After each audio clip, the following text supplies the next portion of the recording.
Alright, and welcome to How to Write Part 1 for Advertising 345J Media Planning Foundations. Again, my name is Rupa Nagarajan, and I'm the Advertising and PR Writing Coach for the Moody Writing Support Program.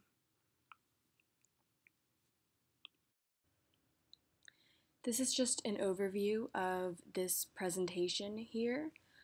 This deck will be uploaded to Canvas for you to use as a resource throughout the semester as you write Part 1. And so you will see that it is not written as a presentation, it is in fact written as a more text-heavy deck. To walk us through it, what is Part 1? A strategy deck is split, typically not as distinctly as here, but split into two sections: research and insights that profile the current situation that you're dealing with, and then the actual campaign plan where you discuss how you're breaking up your budget, what media vehicles are getting what amount of money, and how you actually plan on implementing various promotional strategies. Right now, this focuses on Part 1, so we're going to talk about how to approach, research, and write it. The number one thing to understand for Part 1 is that we care about two things. We care about a what, we care about a why. We definitely don't want to cross over into this how territory.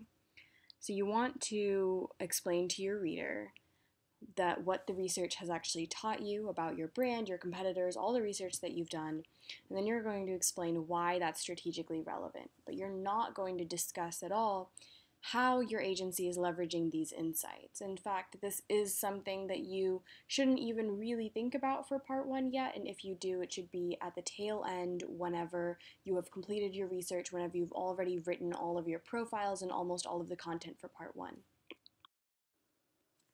So the biggest question here, of course, is where do you even begin on a monster of a plan like this, especially when you haven't done it before?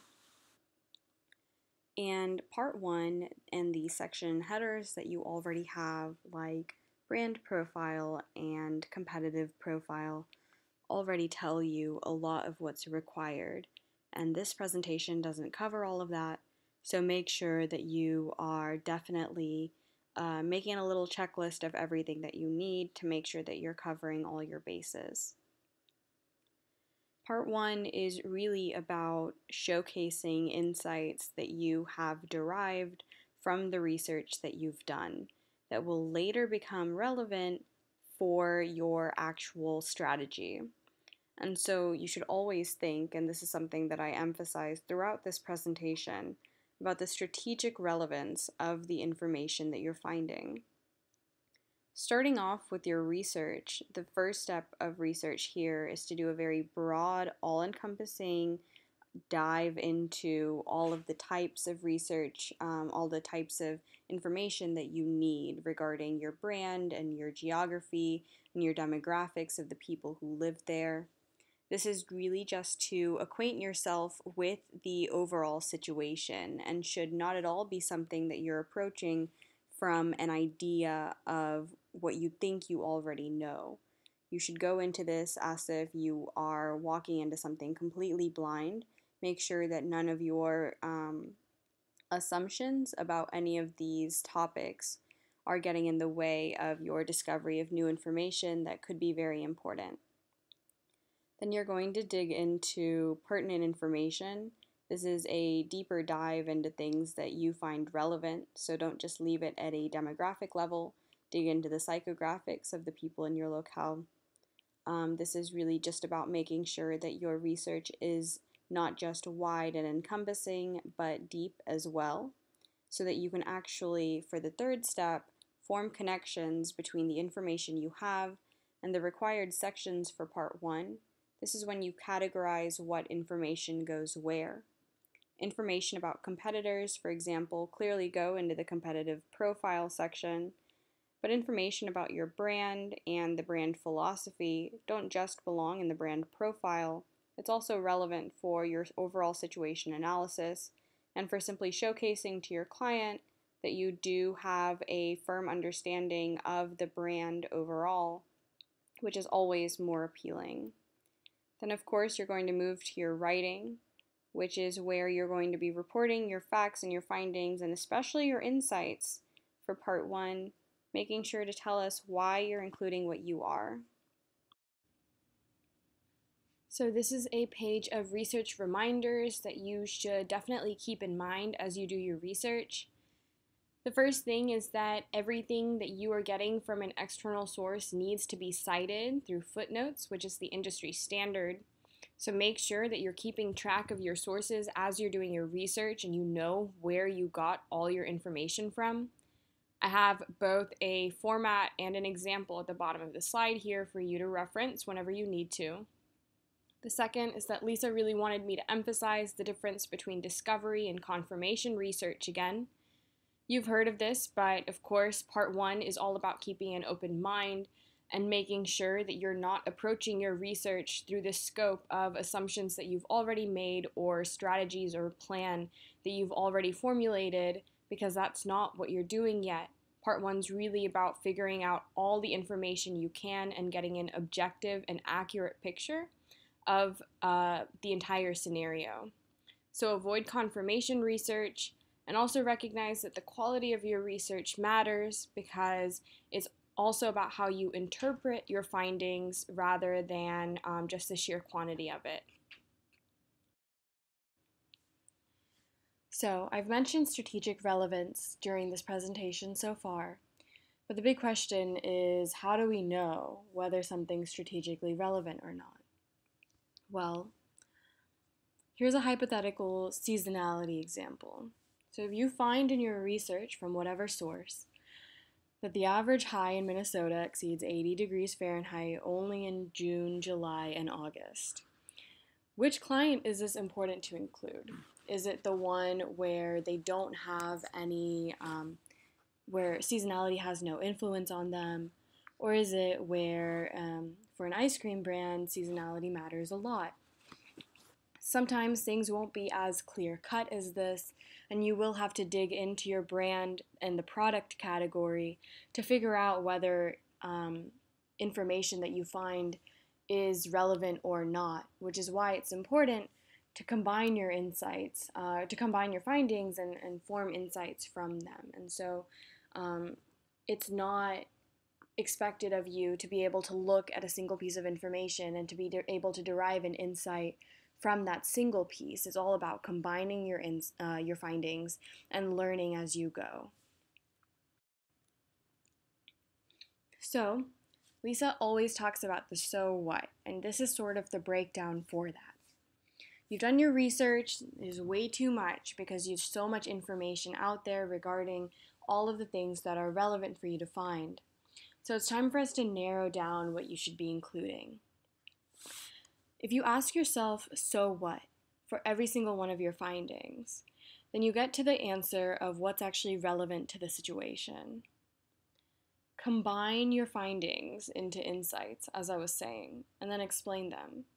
So for example, if I have that the average high in Minnesota exceeds 80 degrees in the summer months, then I'm combining that finding with another finding that told me that ice cream sales increase when it gets over 80 degrees outside.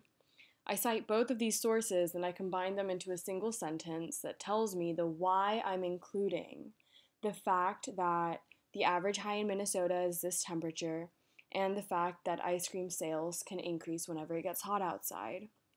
And so just by asking so what, I'm able to determine that this is a piece of important information for me to include by combining it with another finding, and then I talk about it and I answer why.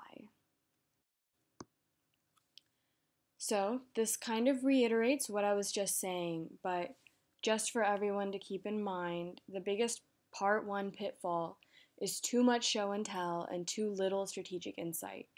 It is 100% super important for you to talk about why. So you start with, what did you find? This is the fact that you've learned. This is everything that you're pulling from various sources that get cited. Then you explain, what does it mean? Very often this is self-explanatory in what the finding actually is, and so this isn't always a necessary step. but your client often doesn't have an advertising background, and so you should make sure that all your terms, all findings are either self-explanatory or explicitly defined. Make sure that there's nothing in your deck that can trip up someone who doesn't have the knowledge that you do. And finally, the why that I keep emphasizing. This is the place where you answer what insights can be derived from this fact. Why is this fact actually in the deck? Why am I including this? How might this come into play later when you're planning your strategy? But keep in mind, this is not the place to talk about potential strategies that this could affect. This is really to say, all right, our brand has a strong social media presence. That is a fact about them. Why are you including this? Because it could be leveraged later on. You should not stray into the territory of saying this is a good way to leverage our online presence, or our social media following can give us organic impressions. All of that comes for part 2. Digging into 3 specific sections now, starting with the brand profile. The brand profile establishes the current client position within their market, their product category, what the product variables are, and what the brand philosophy is, so that you can make sure that you're not going against it. Doing your research here is very important because your client will not look at a deck that does not appeal to them and what they feel about their own brand. So considerations include, but are not limited to, what's being done best right now and why is it working so well? What are they doing right now? Where can they improve? Make sure you're not discussing the how. How are they currently positioned? What are their strengths and weaknesses? Some people do a SWOT analysis here. Some people just write it out in a more narrative form. Anything is fine. Your competitive profile establishes who the competitors are that you're discussing, the primary, secondary ones, their relative strengths and weaknesses compared to your brand. So here you're discussing not just who your competitors are, but it's also about identifying the position that you have in your market. Are you a leader in this space? Are you a disruptor? That kind of thing. Don't talk down to competitors if you're clear leaders in the space. Make sure you discuss the why again, of why you've chosen these competitors. Why are they the ones that your client needs to look out for the most? And also note that direct and indirect competitors can both be relevant. It's important not to overlook someone, say not in your product category, if they are the biggest restaurant in your locale. The target market definition is what I consider to be the most important part of your part 1, if not your deck overall, because all media efforts in part 2 will be geared towards your target market. This is one of the things that can make or break your deck. So this should be done after the brand and product, geography, competitive profiles. Make sure that those are finished because your target is derived from all of the insights and your findings from those previous situation analyses and profiles. So make sure that your target is a combination of people who have access to your client's product as well as people who are interested in it. Your target can't be someone across the nation. It also can't be someone who absolutely has no interest in ever eating at your restaurant or interacting with your product at all. After you have figured out what your target is, you start to define your target by asking who are they demographically, psychographically, what are their pain points, their likes and dislikes, what are their sources of information, what media vehicles will be the best ones to use to reach them, and how do they interact with your product already? What do they have an affinity towards it already? Do they have an opinion about your brand at all? And so make sure that your target, whether or not you define a persona for your target, has a name and that can be referred to pretty easily during the rest of your deck. You don't want to simply refer to your target market as target market repeatedly in your part 2 whenever you're really discussing everything. You want to make sure that you're able to say something like young professionals or recent graduates or anything that you decide to call your target market.